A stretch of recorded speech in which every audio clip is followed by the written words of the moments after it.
கேரளாவுல ரொம்ப பிரசித்தி பெற்றது நேந்திரம் சிப்ஸ். நேந்திரம் பழத்தில போடக்கூடிய சிப்ஸ் தான் இன்னைக்கு பார்க்கலாம். நம்ம காணொளியில இத இன்னைக்கு பதிவு பண்ணியிருக்கோம்னு வச்சுக்கங்களேன். முதல்ல நேந்திரம் பழம் வந்து ஓரளவுக்கு ரொம்ப பழுத்து இருக்கக்கூடாதுங்க. ஓரளவுக்கு பழுத்து இருக்கணும். ரொம்ப பழுத்தா சீவுறதுக்கு கஷ்டமா இருக்கும். அதேமாரி ரொம்ப காயா இருந்தாலும் தோல் உரிக்கிறதுக்கு ரொம்ப கஷ்டமா இருக்குன்னு வச்சுக்கங்களேன். 2 பதம் ஓரளவுக்கு தோல் வர மாரி இருந்தா, இது பாருங்க. இது ஓரளவுக்கு தோல் வருது. ஒரு சில பழம் வரல, ஒரு சில பழம் வந்துருது. இத நீங்க கத்தியில கீறுனீங்கன்னா ஈஸியா வந்துரும். அதான் நான் உங்களுக்கு பதிவு பண்ணியிருக்கேன். நேந்திரம் சிப்ஸ் போடுறத பத்தி பார்க்கலாம். இந்த நேந்திரம் சிப்ஸ் வந்து அதிகமா இந்த கேரளாவுல இருந்து தான் வந்தது. நம்ம தமிழ்நாட்டுல வந்து சிப்ஸ் வந்து இது கிழங்குல போடுவாங்க. மரவள்ளி கிழங்குல தான் அதிக சிப்ஸ் நம்ம தமிழ்நாட்டுல ஜாஸ்தின்னு வச்சுக்கங்களேன். அது கேரளாவுலருந்து வரவழைக்கப்படுது. அதே மாதிரி உருளைக்கிழங்கு சிப்ஸ் இப்ப ரொம்ப ஃபேமஸ் ஆயிடுச்சு தமிழ்நாட்டுல. உருளைக்கிழங்கு தமிழ்நாடு மட்டும் இல்ல, எல்லா பக்கம் உருளைக்கிழங்கு சிப்ஸ் ஜாஸ்தியா இருக்கு. ஆனா, நாம வந்து அதிகமா கேரளால தான் இந்த நேந்திரம் சிப்ஸ் வாங்கலாம். அத தேங்காய் எண்ணெயில பொரிப்பாங்க. இது பாருங்க. அது அழுங்காத கத்தியில கீறுனீங்கன்னா அழுகாத வந்துரும். தேங்காய் எண்ணெயிலயும் பொரிக்கலாம். அடுத்தது ஆயில்லயும் பொரிக்கலாம். அடுத்தது உங்களுக்கு சமையல் எண்ணெயை பயன்படுத்தக்கூடிய எல்லா எண்ணெய்களையும் நீங்க பயன்படுத்தீங்கன்னா, அ சிப்ஸ் தயாரிக்கலாம்னு வச்சுக்கங்களேன். இந்த சிப்ஸ்ல என்னன்னா, நீங்க சிப்ஸ் போடையிலேயே கொஞ்சம் அது எண்ணெயிலேயே கொஞ்சம் மஞ்சத்தூளு, உப்பு போட்டீங்கன்னா, அந்த இதுல ஏறிக்கும்.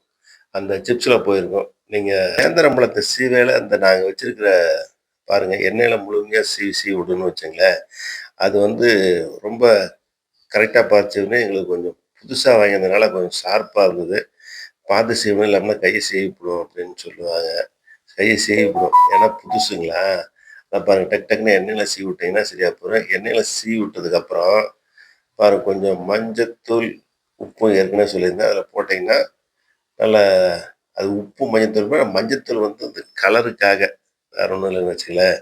உப்பு வந்து அந்த டேஸ்ட்டுக்கோசரம். நீங்க வந்து பொரிச்சுட்டு சிலர் பொரிச்சுட்டு உப்பு, மிளகுத்தூள் மற்றும் போட்டு அப்படியும் செய்றாங்க. அந்த மாதிரி செய்யலாம். அதான்னு வச்சுக்கங்களேன்.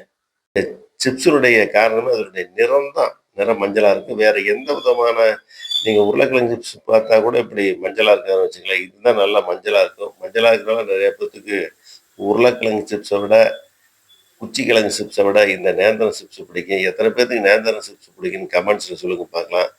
வணக்கம். இந்த நேந்திரம் சிப்ஸ் வந்து அதிகம் கேரளால தான்னு நீங்க நேந்திரம் பழம் கிடைச்சதுன்னா, நம்ம இப்ப தமிழ்நாட்டுலாம் ஜாஸ்தியா வந்துருச்சு.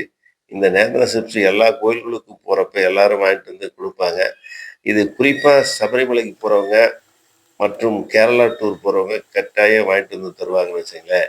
அதுதான் உங்களுக்கு பதிவு பண்ணியிருக்கேன். நல்ல மொறு நல்ல கிரிஸ்பி அந்த சலசலப்பு அடங்கணும்னு நீங்க எடுத்துட்டீங்கன்னா, அருமையா போயிரும். நன்றி, வணக்கம். அடுத்த காணொளியில் சந்திப்போம்.